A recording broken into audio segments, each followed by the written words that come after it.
Londres, 4 de julio de 2011. En un piso humilde irrumpe una unidad táctica entrenada para capturar criminales de alto perfil. Pero no hay violencia, no hay resistencia. Solo un adolescente en pijama. Tiene 16 años. Su nombre, Mustafa Al-Bassam. No parece peligroso, no parece capaz de lo que lo acusan, pero lo es. Detrás de la pantalla, Mustafa es conocido como The Flow, un nombre que las agencias de inteligencia han aprendido a temer. Es uno de los 6 creadores de Lulzsec, un grupo de jóvenes hackers que en cuestión de semanas pusieron en jaque a gobiernos, corporaciones y agencias internacionales. Sony, Nintendo, PBS, Fox, el FBI y la CIA. Sí, la CIA. El 15 de junio de 2011 su sitio web oficial, cia.gov, fue derribado. Cayó cia.gov solo por las risas. El motivo, diversión. Risa. En poco más de un mes, Lulzsec se convirtió en leyenda. Y en el corazón estaba él, Mustafa, el más joven, el más talentoso del grupo, el que con 16 años logró lo que muchos expertos creían imposible. Esta es la historia de cómo un niño de 16 años desató el caos en las agencias más poderosas del mundo. Esta es la historia de The Flow.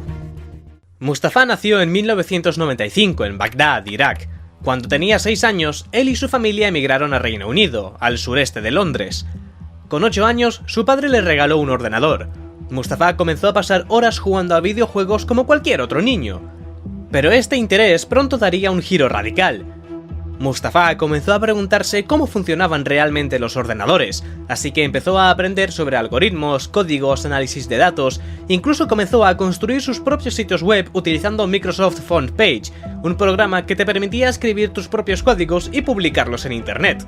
¿Cómo un niño de 8 años fue capaz de hacer todo esto? Simplemente tenía un don. Los intereses de Mustafa cambiaron rápidamente. Pasó de crear sitios web a hackearlos. Ya no le bastaba con construir, quería entender cómo romper. Y su primer hackeo llegó antes de lo que nadie esperaría. Estaba en su habitación haciendo los deberes de matemáticas. Necesitaba una calculadora, pero no tenía una a mano. Así que abrió el navegador y buscó una calculadora online. Hasta ahí nada fuera de lo normal. Pero mientras resolvía las operaciones, algo llamó su atención. El código fuente del sitio era visible. Y no solo eso, podía modificarlo en tiempo real. Y no lo dudó. Reescribió líneas, cambió funciones, manipuló el comportamiento de la página. Sin malware, sin bots, sin intención de dañar. Solo por curiosidad. Desde este momento, Mustafa empezó a pasar horas en su ordenador. No jugando, no navegando, hackeando. Páginas locales, foros mal protegidos, todo lo que encontraba con una vulnerabilidad lo investigaba, lo modificaba. Su habilidad crecía a una velocidad alarmante. Era autodidacta, metódico y sobre todo obsesionado. Llegó incluso a hackear el servidor de su propio colegio, un sistema supuestamente cerrado, pero para Mustafa fue solo cuestión de tiempo.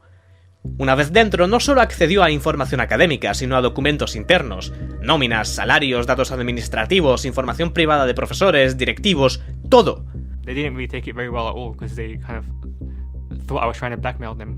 Pero Mustafa necesitaba algo más. Hackear webs pequeñas ya no era suficiente, quería un desafío real, algo que lo pusiera a prueba. Así que se lanzó al corazón de internet, los foros underground.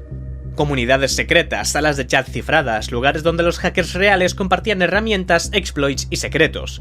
Ahí estaban los nombres más temidos. Pero bastaron unos días para darse cuenta de que era mejor que la mayoría, más rápido, más preciso, más creativo. Con solo 13 años era mucho mejor que la mayor parte de hackers, incluso los que eran mayores que él. Pronto Mustafa se topó con un artículo que le daría ese desafío que tanto buscaba. El artículo hablaba sobre la Operación Payback, una operación organizada por el grupo Anonymous. Operation Payback was an online operation to support file sharing on the internet. En 2010, Wikileaks, un sitio web que exponía vídeos y documentos que los gobiernos y las empresas ocultaban, publicó más de 250.000 documentos clasificados del gobierno de Estados Unidos. Debido a esto, el gobierno los consideró una gran amenaza para la seguridad nacional y declaró a Wikileaks enemigo público. Otras grandes empresas se unieron a la lucha contra Wikileaks. Mastercard bloqueó todas las donaciones a su sitio web. Aquí es donde entró en juego la Operación Payback. Tanto Anonymous como Wikileaks creían en el libre acceso a la información, por lo que Anonymous empezó a apoyar a Wikileaks lanzando su propio ataque contra Mastercard. Morning, it attacked Mastercard.com, crashing the website in retaliation for Mastercard Worldwide's stated intent to deny transactions with WikiLeaks. Pero esto fue solo el comienzo. El 7 de diciembre de 2010, Visa también suspendió la capacidad de hacer donaciones a Wikileaks. En respuesta, Anonymous lanzó ataques coordinados que derribaron todos los sitios web de Visa. El gobierno no tardó en reaccionar. El FBI y otras agencias de seguridad iniciaron investigaciones para identificar a los responsables de estos ataques. Se emitieron órdenes de arresto y se llevaron a cabo redadas en varios países donde se detuvo a varios sospechosos vinculados a Anonymous. A pesar de la presión, Anonymous no se detuvo. Continuaron sus ataques ampliando su lista de objetivos, PayPal, Amazon y otras empresas que habían tomado medidas contra Wikileaks. Las redes sociales ardían, Mustafa lo estaba viendo todo y quería formar parte. Con 15 años se sumergió en este grupo de hackers y pronto ayudaría a realizar uno de los ataques cibernéticos más grandes en la historia de Anonymous, derribar el gobierno de Túnez. Diciembre de 2010, Túnez estalla. El pueblo tunecino, cansado de la represión y la corrupción, se levanta contra un régimen que los había oprimido durante décadas. En el poder, Ben Ali, un hombre que no gobernaba, controlaba, no era presidente, era dictador. Ben Ali saqueaba los fondos del Estado, manipulaba las elecciones y convertía Internet en un terreno minado. No había libertad de expresión ni prensa libre. Pero esta vez, el pueblo no estaba solo. Desde la sombra, Anonymous respondió: The Tunisian government has decided it wants to control this present with falsehoods and misinformation and restrict the freedoms of their own people, all of this in order to impose upon them their own self-serving vision of the future. Hackearon sitios web oficiales, filtraron documentos, le dieron al pueblo un software que permitía navegar de forma anónima. And for example, we hacked the Prime Minister of Tunisia and replaced his front page with a kind of like a message to support the revolution. Y poco después, el presidente Ben Ali huyó a Arabia Saudita. Y fue la primera vez que Mustafa vio cómo unas líneas de código podían cambiar el mundo real. Poco después, mientras el eco de Anonymous seguía resonando, surgió algo distinto, algo más caótico, más interesante, más peligroso: Lulzsec. Un subgrupo de Anonymous, pero con una personalidad propia. Lulzsec afirmó que querían distanciarse de Anonymous diciendo que sentían que se estaba alejando de sus valores originales. Pero la realidad es que Lulzsec no buscaba justicia, buscaba diversión.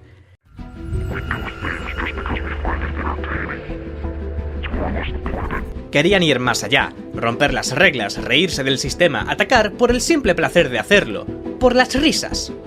Eran seis miembros fundadores de Lulzsec y entre todos ellos había uno que destacaba, el más joven, el más brillante, Mustafa Al-Bassam, de 16 años. Pero lo que comenzó como hackeos por diversión, pronto se convirtió en algo mucho más serio, una guerra abierta contra las mayores corporaciones del mundo. Y todo esto comenzó con lo que Lulzsec llamó la Operación Anti-Sec. La Operación Anti-Sec fue una ola de hackeos que involucró ataques cibernéticos contra gobiernos y organizaciones para exponer información clasificada. Y cada ataque se volvió cada vez más extremo. El primer objetivo de la operación fue el FBI. El grupo comenzó un ataque contra la empresa HBGary, una empresa especializada en ciberseguridad. Su misión era proteger a Estados Unidos de amenazas informáticas, pero terminó siendo una de las mayores humillaciones públicas en la historia. En 2010, el FBI confió y contrató a HBGary para que le ayudase a rastrear y desmantelar redes de hackers. Pero todo explotó cuando HBGary recibió una advertencia directa: Lulzsec estaba observando, y no pensaban quedarse callados. En un intento desesperado por recuperar el control, Aaron Barr, CEO de HBGary, declaró públicamente la guerra contra Lulzsec. HBGary provokes them, goes to a computer security conference and says, I'm going to reveal the primary members of this group. Prometió que revelaría las identidades de sus miembros, que sabía quiénes eran. Fue una provocación, y Lulzsec respondió con todo. Desde ese momento empezaron un ataque masivo a los servidores de HBGary, intentando hacer agujeros en su seguridad. Y Mustafa descubrió un punto débil: no era nadie más que el propio Aaron Barr. The CEO was using the same password for his email company account, his PayPal account, his World of Warcraft account, and pretty much every single account. Mustafa filtró más de 70.000 correos electrónicos confidenciales. Este ataque tuvo grandes consecuencias para Aaron Barr. He ended up losing his job, there were death threats to him and his family, they had to move house, so the impact for him was very serious. Pero lo más inquietante es que para Lulzsec esto solo era un juego, y la operación Anti-Sec no había hecho nada más que empezar. Y su siguiente objetivo estaba directamente ligado al corazón del sistema de seguridad estadounidense, InfraGard. InfraGard era una organización sin fines de lucro respaldada por el FBI. Su función era crear un puente entre el gobierno y el sector privado. En pocas palabras, la red que ayudaba al FBI a compartir información de forma segura con empresas clave. La guerra contra InfraGard comenzó después de que en 2011 el presidente Barack Obama declarara la guerra a los cibercriminales. More than 100 million Americans had their personal data compromised. This is a direct threat to the economic security of American families, not just the economy overall.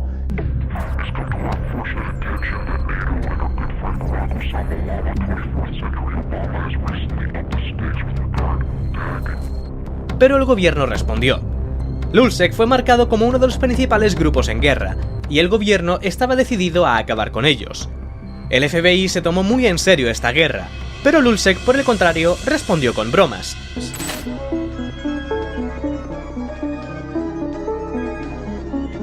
En una de ellas llamaron al FBI haciéndose pasar por Obama.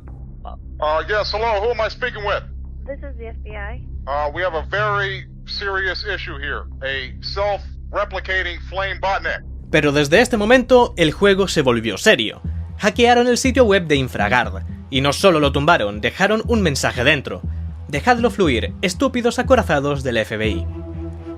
No pasó mucho tiempo antes de que Lulzsec lograra acceder a las contraseñas internas de los miembros de InfraGard, pero usaron esta información contra un miembro en particular, Karim Hijazi.